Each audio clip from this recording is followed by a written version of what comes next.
느헤미야 1장 1절부터 11절 말씀입니다. 제가 봉독하여 드리겠습니다.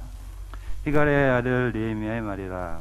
아닥사스다의 왕 제20년 기슬로월에 내가 수산궁에 있었는데 내 형제들 가운데 하나인 하나니가 두어 사람과 함께 유다에서 내게 이르렀기로 내가 그 사로잡힘을 면하고 남은 유다와 예루살렘의 사람들의 형편을 물은즉 그들이 내게 이르되 사로잡힘을 면하고 남은 자들이 그 지방 거기에서 그 환난을 당하고 능욕을 받으며 예루살렘 성은 허물어지고 성문들은 불탔다 하는지라.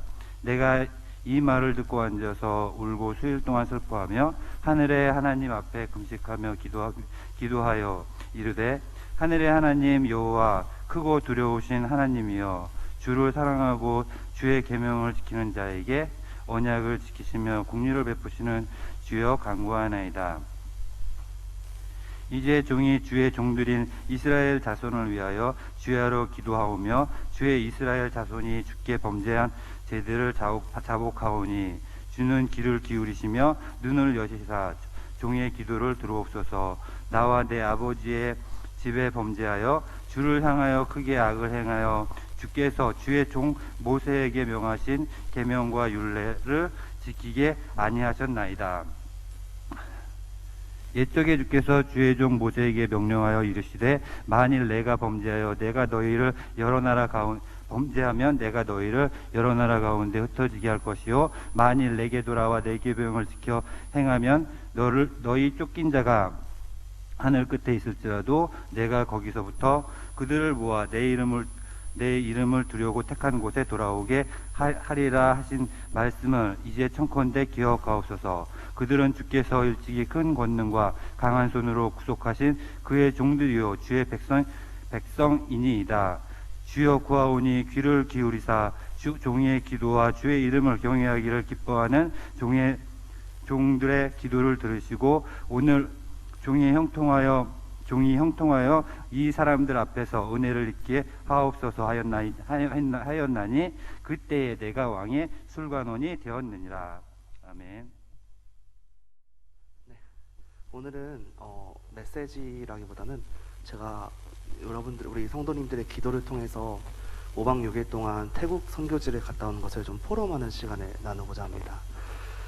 왜 본문을 느헤미야로 정하게 됐냐면 방금 읽어보시면 아시겠지만 느헤미야는 자신의 나라가 망하게 되고 자신의 백성들이 능욕을 당했던 것을 굉장히 슬퍼하고 한을 가졌던 사람입니다. 당시 왕이 가장 신뢰했던 자 중 하나였고 어떻게 보면 자기 백성들과는 다르게 여러 가지 풍족함을 누릴 수 있는 사람이었지만 자신의 그 백성들과 또 자기의 나라가 무너져가는 것을 보고 굉장히 애통했던 사람이고 이를 통해서 하나님께서 주시는 말씀을 언약으로 붙잡고 그 언약을 가지고 기도한 사람이 느헤미야이기 때문에 제가 이번 선교지 현장을 다녀오면서 이 본문을 가지고 오늘 선교지 포럼을 좀 간단히 나누려고 합니다. 화면을 좀 전환해 주시겠어요? 네, 제가 안 들어줬네요.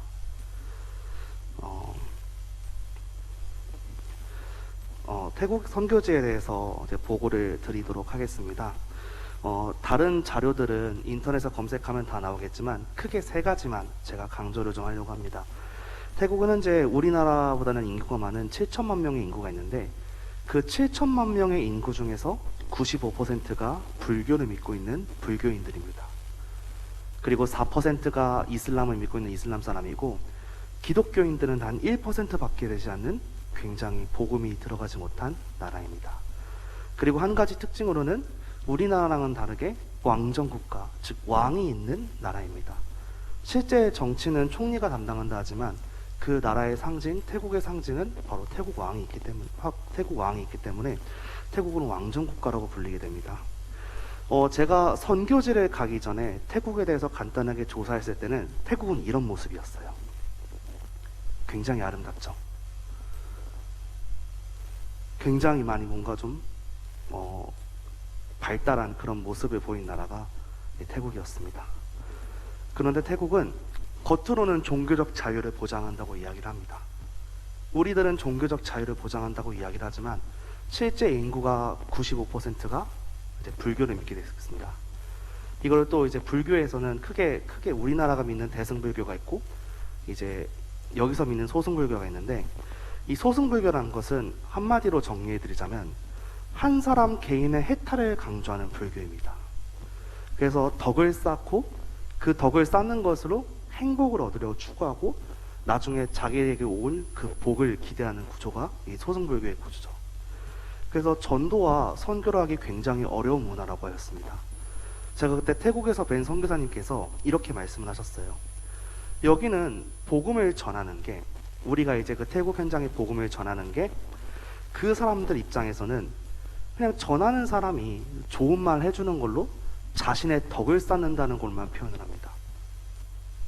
그래서 제가 만약에 태국 사람에게 복음을 전하면 그 듣는 사람은 야, 어차피 그거는 너가 복 받기 위해 나한테 전하는 거 아니냐, 물론 이제 틀린 말은 아니지만 그런 상황으로 받아들이기 때문에 복음을 잘 안 받는다고 해요.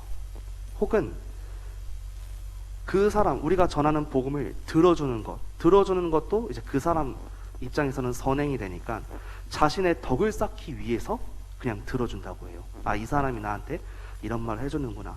그럼 이 사람이 해주는 말을 들어주는 게 내가 이 사람한테 선을 베푸는 거겠지? 이런 마인드로 그걸 받아들인다고 해서 전도와 선교를 하기 굉장히 어려운 문화라고 하였습니다. 그리고 불교가 95%이기 때문에 당연히 복음을 많이 거부하죠. 이게 어디인 것 같아요? 보통 우리 무슨 박물관 같죠? 박물관에서 전시된 그런 테마 같죠? 이게 제가 태국 비행기에서 딱 내리자마자 본 게 이겁니다. 공항이에요. 이미 공항에서 이렇게, 사진 잘 보이시죠? 공항에서부터 이렇게 불교의 그런 문화와 또 우상의 문화를 많이 자리 잡고 그것을 예술적인 그런 표현으로 표현한 그림이 많이 나와요. 이거는 택시 안에 찍은 겁니다. 택시. 태국은 주요 산업이 관광업이기 때문에 그런 관광적인 요소를 많이 이제 발전을 시키고 또 광고를 많이 하고 있어요. 근데 지금 왼쪽 사진에 보시면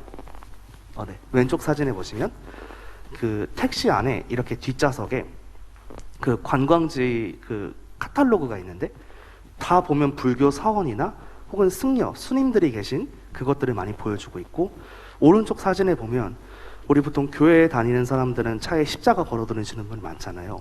그런 것처럼 이렇게 불상을 걸어 두시는 분이 많이 있어요.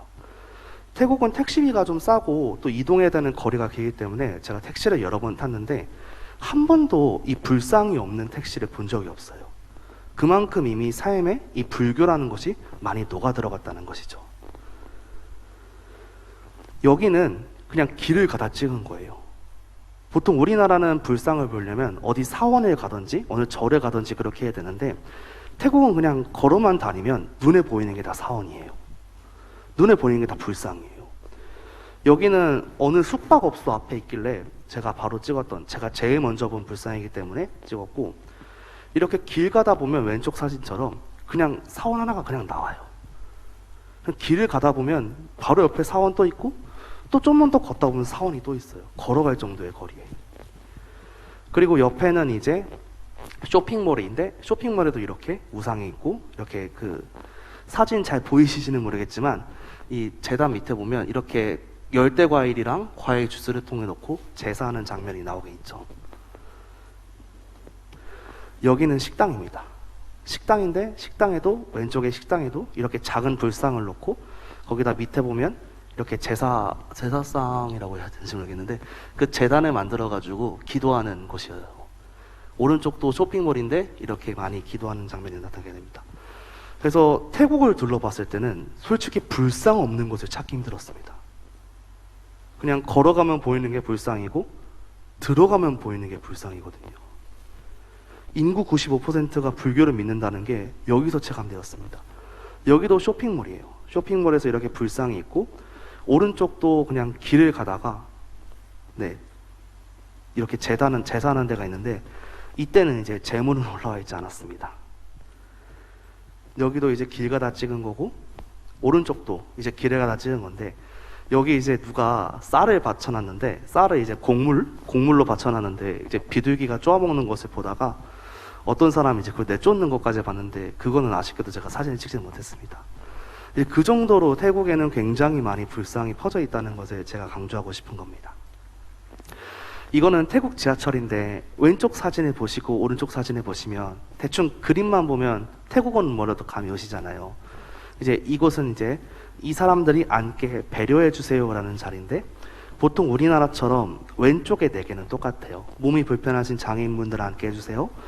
연로하신 노약자분들이 앉게 해주세요. 임산부들이 앉게 해주세요. 어린 아기, 젖먹이 아기들을 데리고 있는 분들 앉게 해주세요. 이렇게 네 가지는 똑같은데, 한 가지 차이점이 이렇게 주황색 표시가 된 사람이 앉아 있는 자리가 있습니다. 이게 뭐냐면 승려분들이 앉는 자리예요.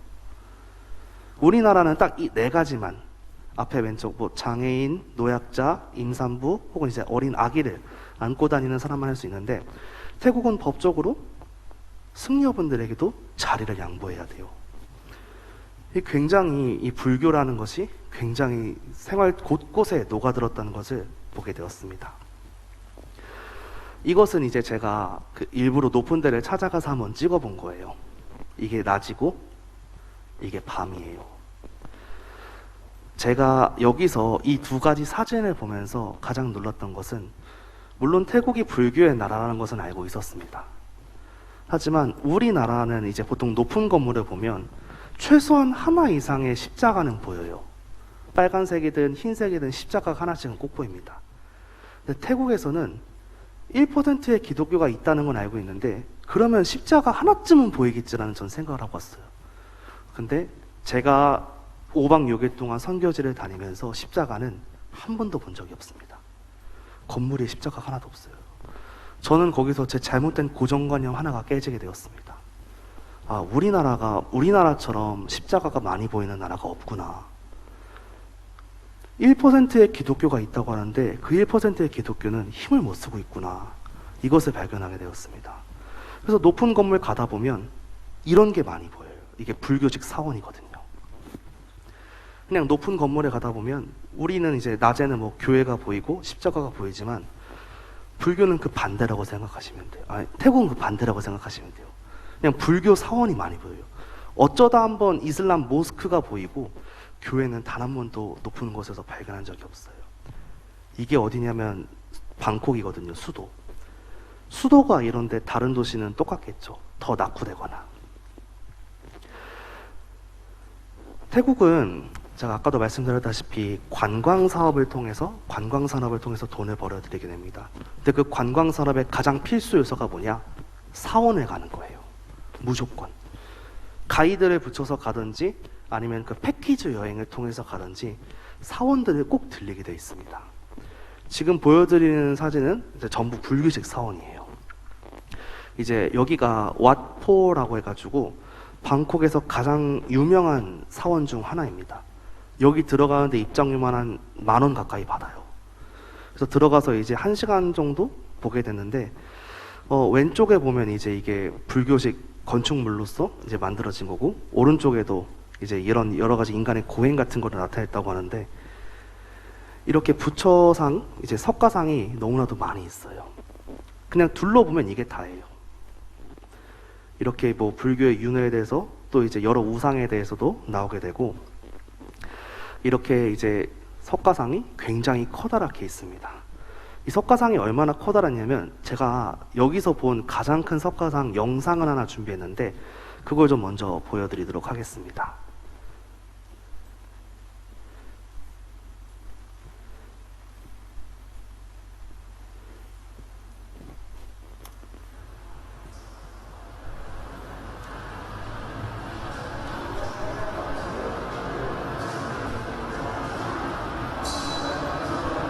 다시 보여드릴게요. 사이즈가 얼마나냐면, 이거를 제가 찍는데 한 13초가 걸렸거든요. 여기서부터 시작해가지고 쭉 가는 거예요.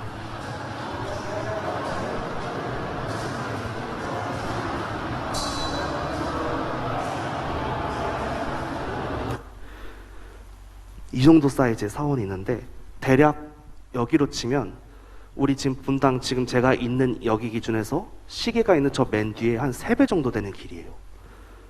그 정도 길인데 그 부처 눕는 상이 있어요.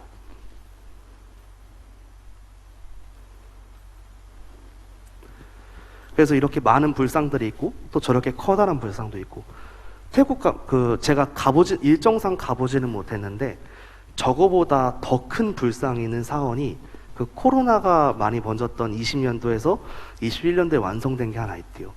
그거는 이제 방금처럼 동영상으로도 찍기 힘들 정도의 크기라고 하더라고요. 위에서 보면 그 부처상이 그냥 크게 보인대요. 그래서 이렇게 많은 사람들이 이제 관광객들이 찾아와서 자연스럽게, 이분들은 뭐 믿는 종교가 있는지는 모르겠지만 이제 와서 그냥 뭐 돈 내고 그 제단용 꽃이 따로 있는데 그 제단용 꽃을 걸고 해가지고 이렇게 제사를 드리고, 이제 왼쪽 사진처럼 이렇게 향을 피워서도 제사를 드리게 됩니다. 그리고 오른쪽 사진은 그 우리로 따지면 주일학교예요. 주일학교. 이 사원에서 이제 진행되는 주일학교 같은 겁니다. 이제 불경을 펴서 공부하는, 우리 교회는 보통 성경을 공부하니까요. 그런 것처럼 이제 일요일마다 되어 있기 때문에 제가 이날 목요일날 가서 여기는 이렇게 의자가 접혀 있어서 제대로 보지는 못했는데, 이렇게 이제 불경을 펴가지고 공부를 하는 시스템이 굉장히 잘 돼 있고 사원마다도 이런 게 다 있대요. 이거는 이제 영상을 이제 보여드릴 거긴 한데, 그 소원을 빌면서 동전을 넣는 곳이에요. 소원을 빌면서 그 사원에 들어가서 지폐를 가지고 가면 동전으로 교환을 해주는데, 그 동전이 보통 한 500ml 정도 되는 이제 물병 사이즈 있죠. 500ml 물병 사이즈. 그거 한 반 정도 잘라서 거기에 동전을 가득 채워요. 그 동전을 가득 채워가지고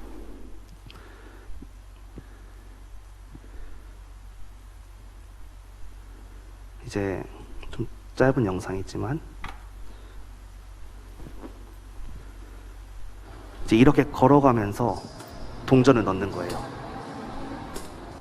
이렇게 걸어가면서 동전을 넣는 거예요. 근데 제가 아까 여기 길이가 제가 있는 곳에서부터 저기 시계가 있는 곳에 대략 한 3배 정도 된다고 했죠. 그 처음부터 끝까지 이 항아리가 있는 거예요. 그래서 계속 걸어가면서 그 동전에 돈을 넣고 자기의 소원을 비는 거예요. 관광객들도 이거 굉장히 많이 하더라고요.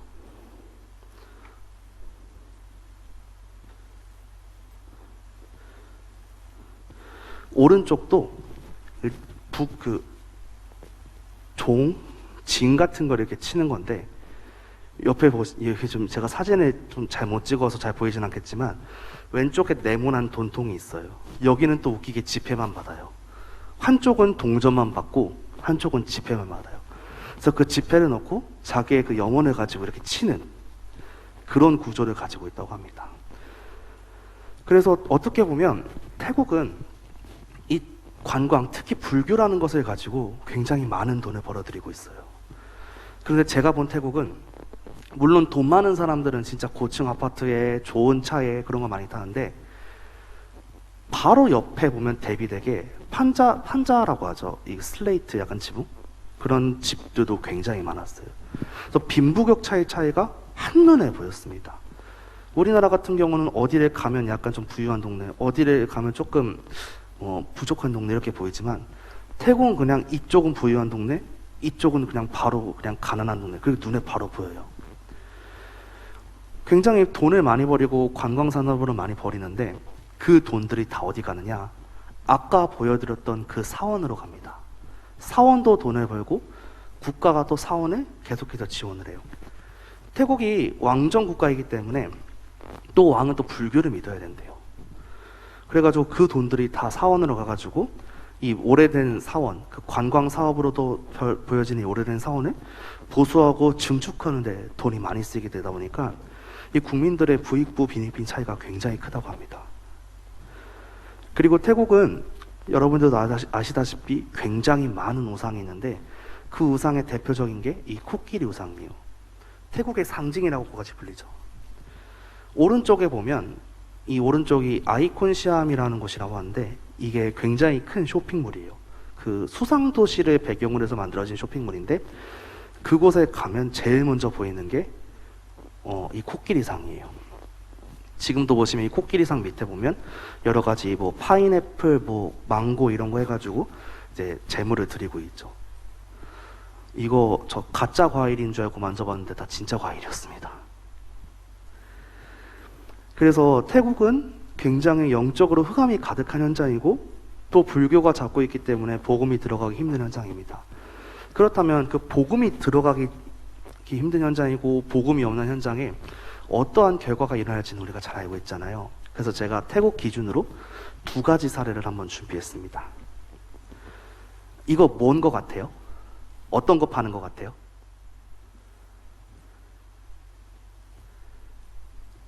여기가 이제 뭔가를 팔고 있어요. 근데 어떤 걸 파는 것 같아요?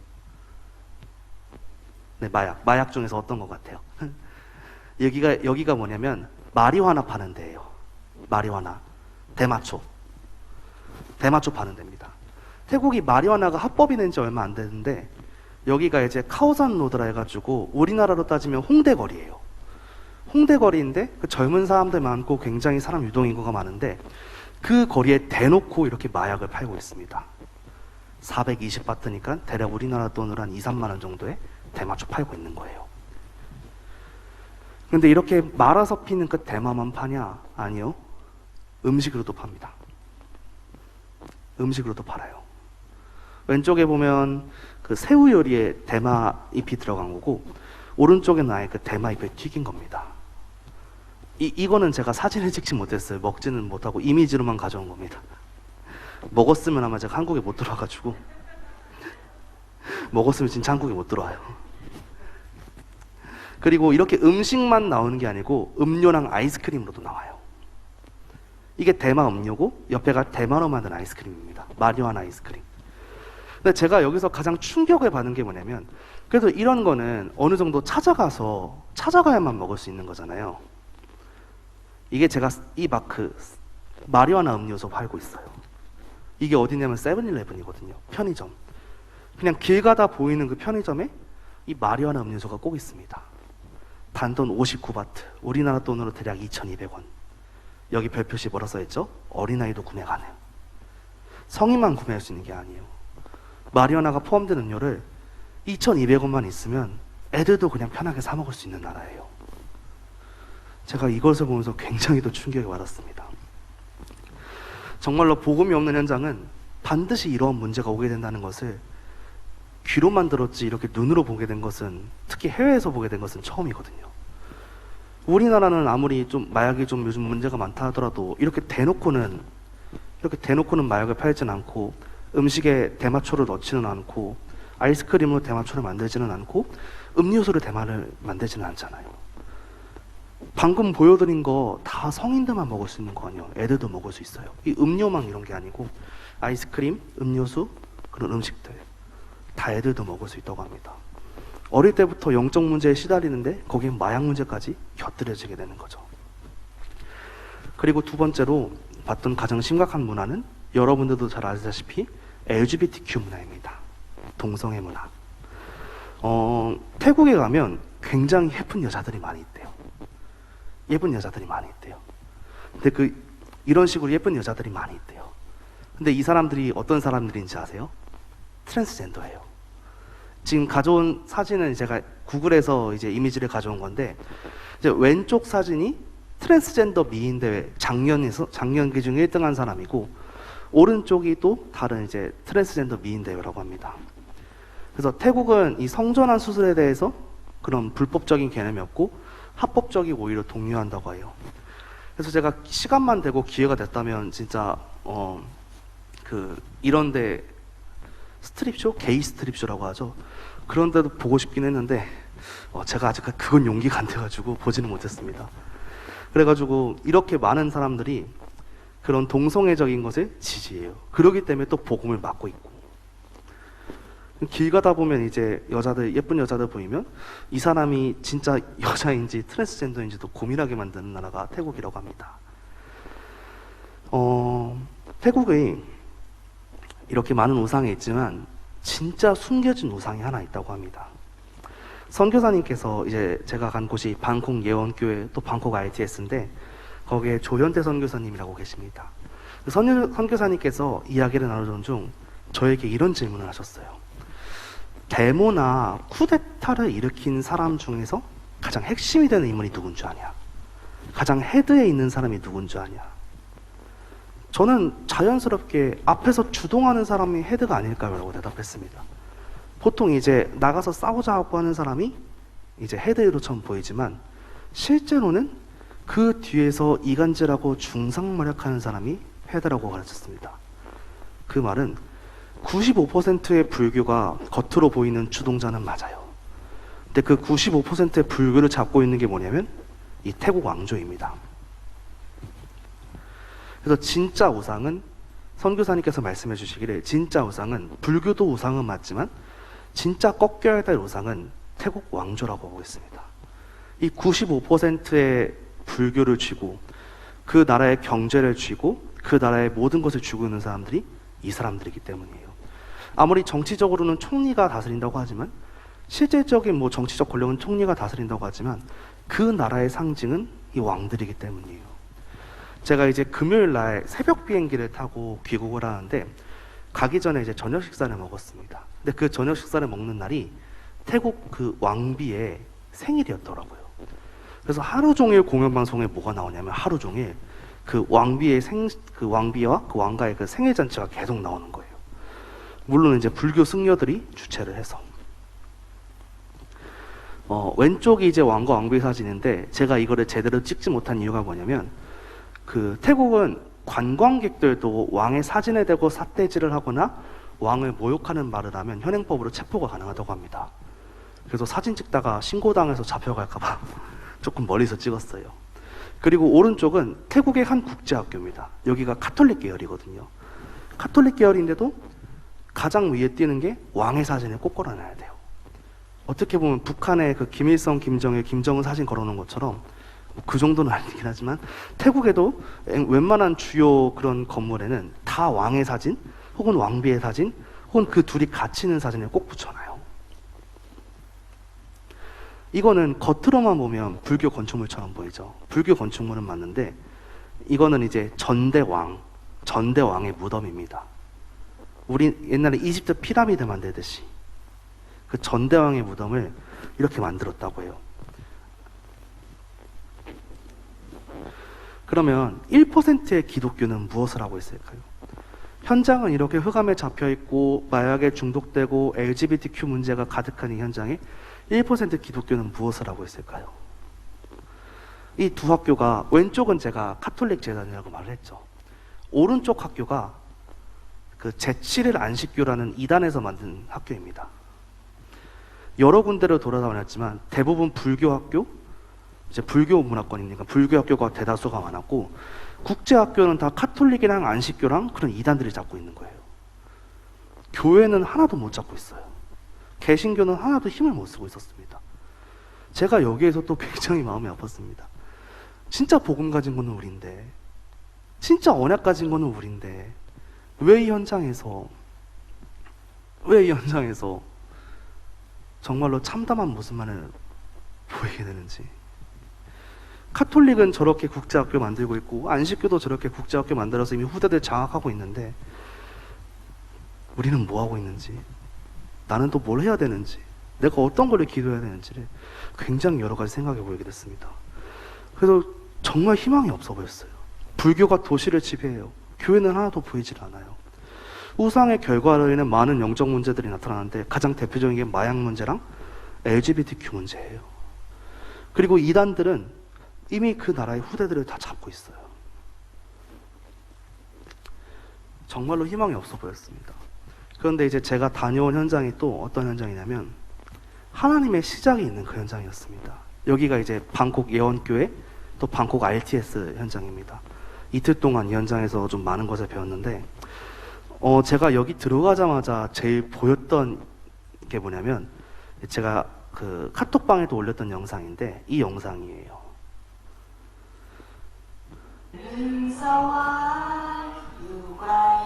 소리 들리시죠?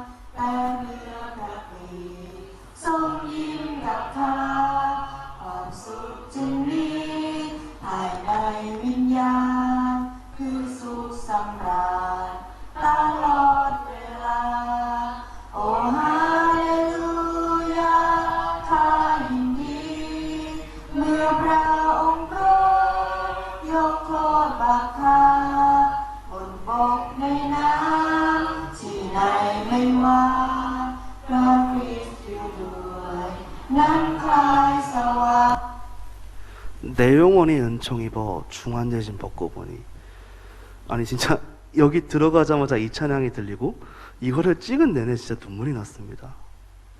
하나님께서는 이렇게 가망 없어 보이는 현장에도 이렇게 복음이 없고 사단이 그 활개하는 그 현장에도 하나님의 시작인 그루터기를 남겨놓으셨구나. 하나님의 시작인 그 렘넌트들을 남겨놓으셨구나.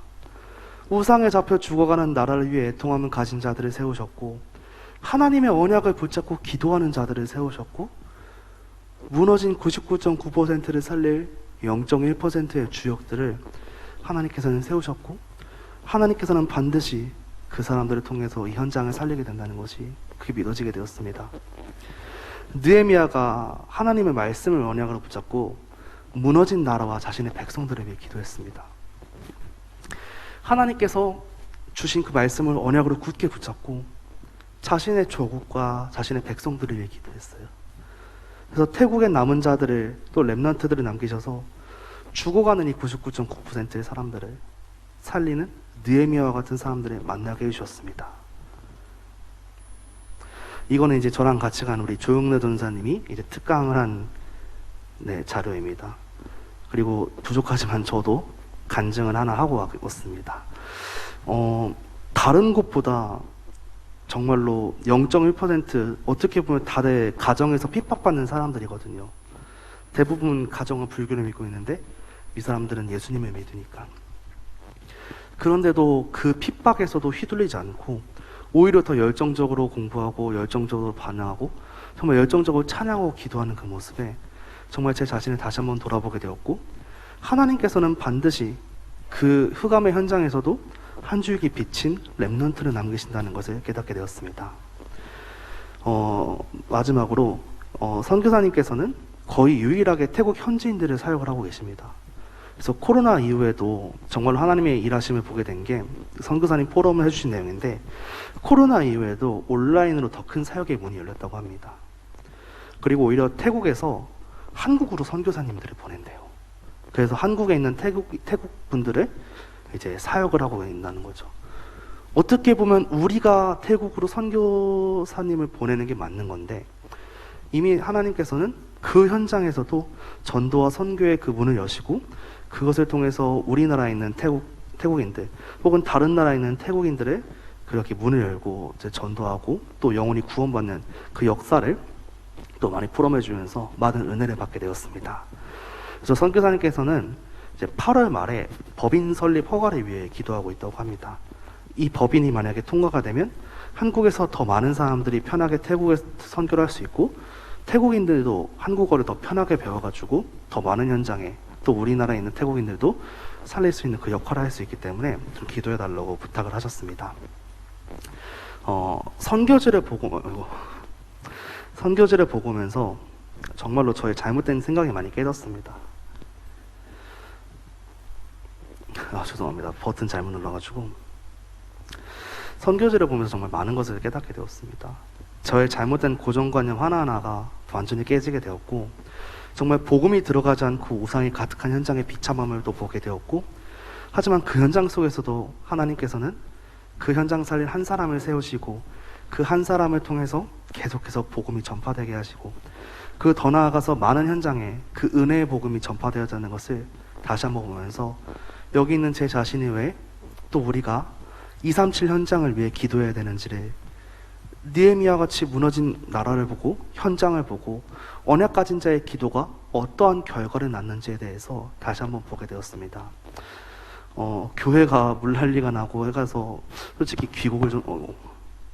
귀국까지 생각을 했지만 그러지는 못했고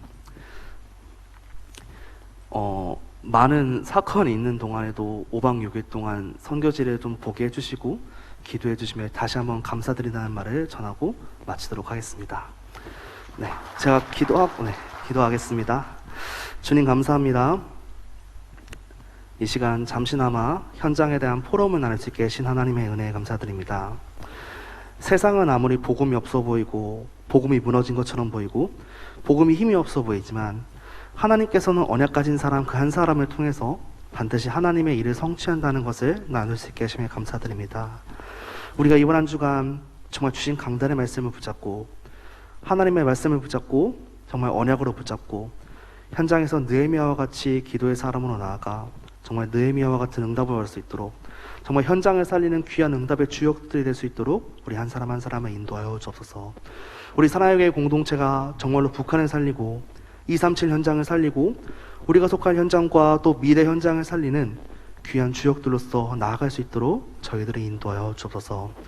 한 주간도 오직 그리스도만을 붙잡고 오직 하나님께 영광 돌려드리기를 간절히 원하오며 살아계신 예수 그리스도의 이름으로 기도하옵나이다.